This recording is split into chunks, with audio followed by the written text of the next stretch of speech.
오늘은 신명기 7장 12절에서 16절까지 말씀을 함께 보겠습니다. 신명기 7장 12절에서 16절의 말씀입니다. 우리 12절부터 합독하십니다. 너희가 이 모든 법도를 듣고 지켜 행하면 내 하나님 여호와께서 내 조상들에게 맹세하신 언약을 지켜 내게 인애를 베푸실 것이라. 곧 너를 사랑하시고 복을 주사 너를 번성하게 하시되 내게 주리라고 내 조상들에게 맹세하신 땅에서 내 소생에게 은혜를 베푸시며 내 토지 소산과 곡식과 포도주와 기름을 풍성하게 하시고 내 소와 양을 번식하게 하시리니 내가 복을 받음이 만민보다 훨씬 더하여 너희 중의 남녀와 너희의 짐승의 암수에 생육하지 못함이 없을 것이며 여호와께서 또 모든 질병을 내게서 멀리하사 너희가 아는 애굽의 악질에 걸리지 않게 하시고 너를 미워하는 모든 자에게 걸리게 하실 것이라. 내 하나님 여호와께서 내게 넘겨주신 모든 민족을 내 눈이 긍휼히 여기지 말고 진멸하며 그들의 신을 섬기지 말라. 그것이 내게 올무가 되리라. 아멘. 할렐루야. 모세는 이스라엘 백성들이 가나안 땅에서 성공할 것인가, 실패할 것인가의 것은 하나님의 그 말씀에 대해서 어떻게 그들이 순종을 하느냐, 그것에 달려 있다는 사실을 다시 한번 강조하게 됩니다. 그런데 여기서 순종이라는 것은요, 이스라엘 백성들이 뭐 해도 되고 안 해도 되고 하는 것이 아니라 반드시 그 순종을 해야만 무엇을 얻을 수 있다는 겁니까? 번영을 할 수 있기 때문에 만약에 이스라엘 백성들이 진정으로 이 가나안 땅에서 온전하게 생존하고 이제 살게 되고 번성하게 되려면 반드시 이 순종이라는 것은 필수적인 것이라는 것을 분명히 기억해야 한다는 것이었습니다. 그래서 이제 그 순종을 통해서 이스라엘 백성들이 얻게 될 것이 무엇이냐면, 첫 번째는 이스라엘 백성에게 순종하게 되면 번성하게 되고 땅의 이 소산을 풍성하게 얻게 될 것이라고 오늘 본문은 분명히 말씀합니다. 두 번째 뭐냐면 질병에서 자유함을 누리게 될 것이다. 그래서 이스라엘 백성들이 애굽 땅에서 애굽 사람들이 걸리게 된 그 악질, 그러니까 그 모든 병들을 이스라엘 백성들이 가나안 땅에서는 걸리지 않게 될 것이다. 이 부분을 읽으면서 우리는 요즘에 이제 우리의 모습들을 생각하게 되죠. 하나님이 질병을 통제하고 계시다는 것. 여러분, 그것을 우리가 정말 믿어야 될 줄로 믿으시기를 간절히 소망합니다. 또한 뭐냐하면 세 번째로 오늘 본문에서 말씀하고 있는 건 뭐냐면, 가나안 정복을 성공적으로 모든 것을 다 마치게 될 것이다. 그러니까는 가나안 땅이 아직까지 완전히 정복된 것이 아니기 때문에 완전하게 다 정복을 하고 그 땅에서 모든 것을 온전하게 누리며 살려면은 이스라엘 백성들이 반드시 하나님의 말씀에 순종하는 백성들이 되어야 한다는 사실을 분명하게 오늘 말씀을 통해서도 강조하고 있는 것을 봅니다. 때로 하나님께서 요구하시는 순종이 인간의 생각으로는 또 이렇게 생각할 수 있습니다. 과하지 않을까? 꼭 이렇게 순종을 해야 하는가라고 생각이 들 수도 있을 것입니다. 어쩌면 사실 굳이 어떻게 보면 오늘도 본문에서 나오죠. 맨 마지막에 이 16절 말씀을 보면 이스라엘 민족이 가나안 땅에 들어가면 이 가나안 족속을 다 어떻게 해야 됩니까? 다 진멸해야 해요. 그러니까 순종은 어디까지의 순종이어야 할까 생각을 해보게 된다면, 이렇게 꼭 과격하게, 과하게까지 순종을 해야 하나, 이런 생각을 우리가 할 수 있습니다. 왜냐하면 여러분, 그들의 삶이나 우리의 삶이나 뭐 그렇게 별반 숨쉬고 살아가는 거에 다르지 않지 않겠습니까? 어떻게 보면 이 시대에 지금 여러분들 우리가 차별금지 뭐 이렇게 생각한다면은 여러분, 이건 굉장히 인권적으로 잘못된 부분일 수 있잖아요. 그렇지 않습니까? 어떻게 가난한 사람이라고 다 진멸하고 우리만 살 수 있는가라고 생각한다면, 인권적인 문제로 여러분들 접근해 나간다면 이거는 맞는 말일까요? 틀린 말일까요? 이거 절대 틀린 말입니다. 이거는 도대체 우리가 순종할 수가 없는 말이죠. 사실 요즘에 여러분들 그 차별금지법이, 아마 포괄적 차별금지법이 곧 국회에서 지금 이제 뭐 입법이 됐기 때문에 곧 아마 이제 통과가 될 거라고 예상을 하고 있습니다. 아무리 기독교가 반대를 하더라도 워낙 뭐 정부나 아니면은 모든 국회의원들이 다 앞다투어 이거를 하고 있기 때문에 사실은 뭐 막을 방법이 전혀 없습니다. 그래서 사실은 어떻게 보면은 기독교 안에서도 이 부분에 있어서 두 갈래로 나눠져 있습니다. 기독교 안에도 진보와 보수가 있기 때문에. 그래서 이제 그 부분을 읽어보게 되면 어떤 얘기들이냐면 먼저 이제 앞세우는 게 무엇인가, 개념을 어떤 것을 이제 앞세우는가에 대한 부분이 있어요. 이게 뭐냐면 포괄적 차별금지법에 대한 내용들이 뭐 다 나쁜 거는 아닐 겁니다. 근데 거기에서 이제 이야기하는 동성애나 이런 부분들에 있어서 혹은 동성애를 찬성하지 않으면 그 사람들을 처벌할 수 있는 조항들이, 독소 조항들이 있거든요. 그러니까 그거를 나쁘게 보고 또 혹은 다른 종교에 대해서 뭐 이렇게 우리가 이렇게 평가를 한다든지 그렇게 되면 그 사람들을 그러니까 이렇게 뭐랄까요? 그 사람들을 이제 제재할 수 있는 조항들이 이제 들어가 있는 게 사실 문제거든요. 근데 어떻게 보면은 이제 그분들이 얘기하는 게 뭐냐면 왜 동성애를 왜 우리가 이렇게 반대를 하느냐. 기독교 안에서도 이제 찬성을 하시는 분들 가운데는 인권적인 문제이다 이렇게 얘기를 합니다. 그러니까 물론 인권적인 문제로 본다면 여러분들 이 말도 오늘의 본문의 말씀도 우리가 이거 받아들일 수 없는 말씀이죠. 어떻게 왜 진멸을 합니까, 그죠? 같이 살면 되지. 어떻게 왜 차별을 해요? 가나안 땅에 산다고 거기에 잘못된 게 아니잖아요. 또 하나님 안 믿는다고 해서 그 사람들을 다 죽여야 된다? 이건 말이 안 되는 거예요. 그러면 이런 부분들을 다 제거한다면 성경에 남는 말이 별로 없어요. 여러분 이것 제거하고 그리고 하나님의 말씀 우리가 생각할 때 과하다고 생각하는 건 어떻게 할까요? 다 제거하는 거예요. 인간이 생각할 때 이건 과하지 않을까? 인간이 생각할 때 이거는 분명히 문제가 있지 않을까? 다 제거를 하자는 겁니다. 그러면 여러분 남는 거 별로 없어요. 그러니까 결국에는 성경의 잣대를 누구의 잣대로 본다는 겁니까? 사람의 생각으로 사람의 잣대로 재단을 해내는 결과가 되는 거예요. 그러니까 이 말씀은 우리가 뭐 하나라도 우리가 이게 써 있기 때문에 이게 정말 기록된 하나님의 말씀이기 때문에 이걸 지키는 겁니다. 그러니까 무슨 말이냐, 이게 뭐 우리의 생각에 맞아서 지키는 거고 우리의 생각에 틀리기 때문에 우리는 안 지켜도 된다 뭐 이런 게 아니라 이게 하나님의 말씀으로 우리에게 순종이 요구되어 있기 때문에 지킬 수밖에 없는 것입니다. 왜냐하면 하나님이 그렇게 하라고 명령하셨기 때문이죠. 어떻게 보면 이거 굉장히 독소조항처럼 보일 수도 있습니다. 꼭 굳이 이렇게 해야 되느냐, 꼭 굳이 이렇게까지 순종해야 하느냐. 사실은 이렇게 보면은 이스라엘 백성들에게 있어서 특별히 이제 가나안의 문화에 대한 것도 마찬가지라고 볼 수 있어요. 가나안의 문화 분명히 우리가 진멸하지 말고 그들을 이해하고 그들을 포용하여서 존중해서 같이 상생의 길을 걸으면 더 훨씬 더 좋은 효과가 있지 않을까? 여러분들 그럴까요, 안 그럴까요? 생각으로만 하자면 분명히 그럴 수 있을 겁니다. 잘 살 수 있을 것이고 오히려 이렇게 생각할 수 있어요. 아니면 우리가 좀 전도해가지고 그들의 좀 전도해서 하나님도 좀 전하고 이렇게 좀 잘 알려가지고 그들도 우리에게 잘 들어오면 되지 않느냐? 그 전제가 뭘까요? 하나님이라는 전제. 하나님이를 믿어야 되는 전제는 뭘 버려야 되는 걸까요, 여러분? 그들의 우상과 그들의 문화를 버려야 되는 게 전제예요. 그러면 처음부터 뭐가 돼야 됩니까? 그들이 그거를 버려야 되는데 버릴까요, 안 버릴까요? 왜 안 버릴까요? 백성들이 만약에 우리처럼 접근해 나간다면 버릴 수가 없는 겁니다. 그러니까 맨 처음부터 그거를 전제를 하게 된다면 주님의 말씀을 따를 수밖에 없게 되는 것이죠. 사실은 어떻게 보면 인간의 판단으로 본다면 이 모든 이런 그 하나님의 말씀에 순종할 수 있는 근거는 없습니다. 왜냐하면 꼭 굳이 우리가 그렇게 해야 되는가? 꼭 굳이 하나님의 말씀에 우리가 순종해야 되는가?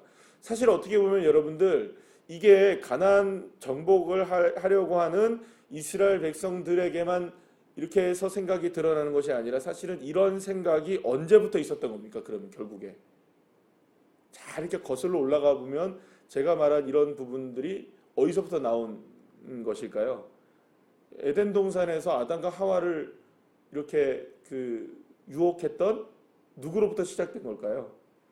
결국에는 이 사탄 마귀로부터 시작된 일이라는 걸 우리가 기억하셔야 됩니다. 그러니까 그 뿌리가 어디인가를 보시면 우리가 생각하는 뿌리의 이 악함이 어디서 나왔는지가 알게 되는 거예요. 그러니까 뭐냐면 하나님의 말씀 우리가 굳이 그렇게 해석해야 되는가? 왜 굳이 안 따먹어야 되지? 왜 우리가 굳이 죽어야 되지? 저걸 먹으면? 똑같지 않습니까, 여러분? 너무 과하지 않으십니까? 왜 그 동산 중앙에 아름다운 열매를 만들어 놓으시고 왜 우리 그걸 먹지 못하게 하지? 진짜 죽을까 저거 먹으면? 똑같은 개념이에요. 그러니까 결국에는 하나님이 만들어 놓으신 하나님의 법을 재단하는 건 우리에게 주어진 특권이 아닙니다. 결국에는 우리에게 할 수 있는 것은 딱 하나밖에 없습니다. 순종이라는 것이죠. 그런데 놀라운 것은 이 순종에 하나님이 무엇을 하시겠다고 말씀하시는 겁니까? 가나안 백성들과는 상상할 수 없는, 가나안 백성들에게 주어진, 그들에게 주어진 수많은 복들과는 상상할 수 없는 축복을 누가 주시겠다는 겁니까? 하나님께서 주시겠다라고 거듭거듭 말씀하고 계시는 거예요. 그러니까 여러분, 저와 여러분이 순종을 하게 되면 반드시 하나님은 저와 여러분에게 복을 주시는 하나님이신 줄로 믿으시길 바랍니다. 자, 그런데 이제 문제는 뭐냐면 이 순종과 복의 관계를 잘 이해하셔야만 한다는 겁니다. 이게 무슨 말이냐? 순종하면 여러분 반드시 복을 받을까요? 순종하면 반드시 복을 받을까요? 예, 맞죠. 순종하면 반드시 복을 받습니다. 자, 그런데 만일 이렇게 생각할 수 있어요. 반대로 생각하자면 만약 복을 안 받았다. 우리가 궁핍하게 산다. 하나님의 말씀을 잘 지켰음에도 불구하고 순종했음에도 불구하고 만약에 그 사람이 궁핍하게 산다라고 말하면 여러분들 우리는 어떻게 그걸 생각해야 될까? 그가 신앙적으로 바로 살지 못했기 때문에 궁핍하게 산다라고 우리가 평가를 해야 할까요? 이 부분은 전혀 다른 차원일 수 있다는 겁니다. 왜냐하면 우리가 일반적으로 생각했을 때 만약에 그 인생이 잘 풀리지 않았기 때문에 그의 인생이 하나님의 말씀에 순종하지 않았다고 본다면 사실은 반대로 본다면 모든 복, 그러니까 모든 사람들이 어떤 부분에 있어서 번영하고 잘 되면 그것은 다 뭘까요? 하나님의 말씀에 순종했기 때문이라고 볼 수 있잖아요. 그런데 우리가 시대를 봐도 그렇고 사실 성경에도 보게 되면 시편을 여러분들 우리가 좀 읽어보시면은 시편에서 시인들이 그토록 하나님 앞에 정말로 막 이렇게 울부짖는 것 중에 하나가 뭐냐 하면 어떤 탄식을 하는 것 중에 하나가 뭐냐면 하나님 왜 하나님은 나를 이렇게 버리시고 악인들을 형통하게 하십니까? 라는 것이에요. 그러니까 시편에서 그토록 시인들이 마음 아프게 정말 절규하고 있는 한 가지가 왜 악인들은 저렇게 형통하고 나를 괴롭힌 사람들은 저렇게 형통하고 왜 나 의인 그러니까 하나님의 자녀인 나는 왜 이렇게 고통을 당해야 됩니까? 나는 언제나 하나님을 바라보고 언제나 하나님의 은혜 가운데 살기를 원하는데 왜 나는 이렇게 고통을 당하고 저들은 하나님을 떠나고 저들은 하나님을 믿지도 않는데 왜 저들은 저렇게 잘 살고 저렇게 멀쩡합니까? 왜 저렇게 잘 됩니까? 난 이해할 수 없습니다. 왜냐하면 하나님 말씀에 순종하면 반드시 뭘 주신다 하셨는데 복을 주셨다 하셨는데 저 사람들은 하나님의 말씀에 순종도 안 했는데 왜 복을 받고 나는 왜 순종했는데 복을 못 받습니까? 라고 이야기하는 게 시편의 거의 많은 부분 절반 이상을 차지해요. 여러분. 그럼 여러분 우리가 생각해 보시죠. 그러면 순종하면 반드시 복을 받는다. 그럼 복 받으면 반드시 순종했기 때문이다라고 얘기한다면 이것은 여러분 만약에 이 시대에 우리가 생각해 본다면 이게 어떤 의미로 다가올 수 있냐면 그러면 우리가 복을 받기 위해서 순종해야 되느냐? 복을 받기 위해 순종해야 되느냐? 여러분 이렇게 생각한다면 이게 요즘 우리를 이제 얽어매고 있는 이게 소위 이제 번영 신학이 되는 것이죠. 그러니까 번영하기 위해서 순종하느냐? 그러니까 잘 되기 위해서 예수님 믿느냐? 여러분 그래서 순종하면 반드시 복을 받느냐 이런 개념으로 우리가 생각했을 때 우리가 이제 이걸 어떻게 우리가 생각해야 하는가라는 것이죠. 사실 순종으로 복을 받았다는 생각이 바로 이제 방금 말씀드린 번영 신학이라고 얘기할 수 있는데요. 정말 중요한 것은 번영을 위해서 순종하는 것이 되어서는 안 된다는 겁니다. 다시 어제도 말씀드렸듯이 순종하기 위해 순종하는 것이지 사랑하니 뭘 하는 겁니까? 순종하는 것이지 우리가 잘 되기 위해서 순종한다면 반대로 얘기하면 잘 안 되면 순종하지 않겠다는 이야기가 된다는 것이죠. 그러니까 우리의 잘됨과 우리의 못됨의 평가와 그 수준을 이 세상의 번영에 대해서 초점을 맞추면 사실은 굉장히 어려워지는 부분이 많다는 겁니다. 그러면 주님께서 도대체 잘 되게 해주시겠다고 이스라엘 백성들에게 이토록 그냥 복을 주시겠다고 번성하고 땅의 소산도 주시고 질병도 걸리지 않게 해주시고 땅도 정말 차지하게 될 것이라고 이토록 약속하고 계시는 이 번영을 우리가 어떻게 해석해야 되느냐. 우리가 중요한 것은 무엇이냐 하면 반드시 순종은 좋은 결과를 낳게 될 것이지만 아멘이시죠?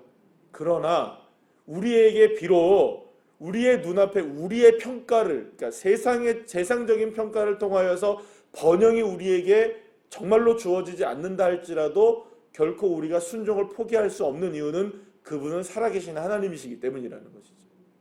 그리고 반드시 우리의 생각으로 하나님이 우리를 번영하게 하시는 것이 아니라 우리의 뜻으로 또 우리가 원하는 수준으로서의 번영이 아니라 분명히 그 번영의 수준은 누구의 것입니까?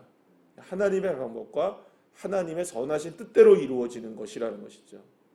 자, 그러면 우리가 한번 생각해 보시면 그 초대교회 때 초대교회 때 하나님을 믿었던 사람들, 특별히 이제 제자들을 한번 생각해 보시죠. 그들은 복을 받았을까요? 못 받았을까요?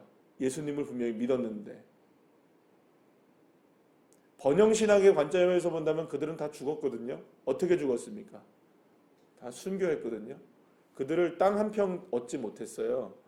그들은 더 나은 미래가 그들에게 더 주어졌다는 것이 그들이 더 땅을 더 많이 얻고 더 좋은 환경에서 사는 그런 게 아니었습니다. 그러면 그들은 다 실패했네요. 그죠? 여러분, 그러면 우리가 생각할 때 12제자 중에 번영신학의 관점에서 본다면 그들은 다 실패했으니까 그들은 하나님 말씀에 순종도 못한 것이고 하나님께 저주받은 인생들이었겠네요. 만약에 우리가 그런 식으로 우리의 삶을 만약에 생각하고 있다면 그것도 우리에게 문제가 되는 것이죠. 다시 한번 말씀드리지만 사실은 오늘 이 부분은 신명기서에서 흐르고 있고 성경을 전체적으로 관통하고 있는 하나님께서 우리에게 주시고자 하는 복과 순종에 관한 부분에서 굉장히 중요한 부분입니다. 그리고 우리가 반드시 짚고 넘어가야 되는 부분이기도 하고요. 그러니까 이스라엘 백성들이 지금 가나안 땅에 들어가서 반드시 명심해야 되는 것 중에 하나가 이것이었다는 거예요.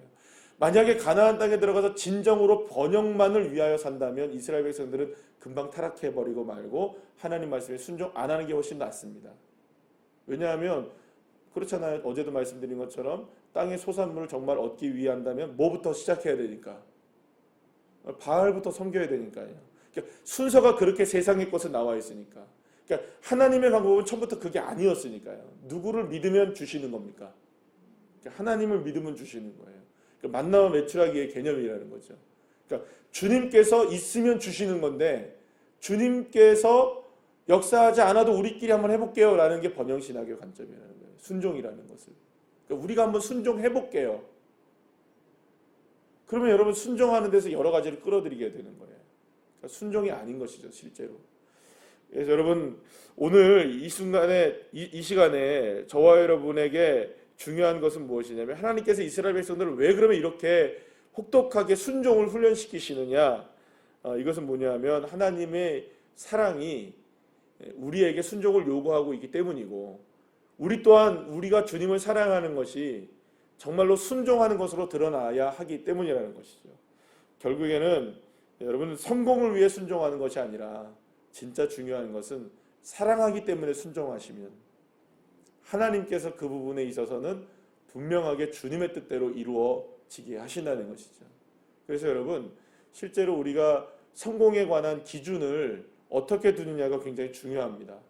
저와 여러분이 가지고 있는 성공의 기준을 어떻게 두느냐에 따라서 나는 성공했네, 나는 실패했네 이것이 결정이 돼요. 중요한 것은 그렇기 때문에 저와 여러분의 기준은 이 세상의 기준이 아니라 여러분 하나님의 사랑이 기준이 되면 실패도 성공도 다 주님의 은혜 가운데 있음을 알게 되는 것입니다. 오늘도 이런 믿음을 가지고 모든 삶 속에서 순종하여서 사랑하심으로 순종하여서 하나님께 주시는 놀라운 은혜를 누리게 되는 귀한 자녀들 되시기를 간절히 축원합니다. 기도하시겠습니다.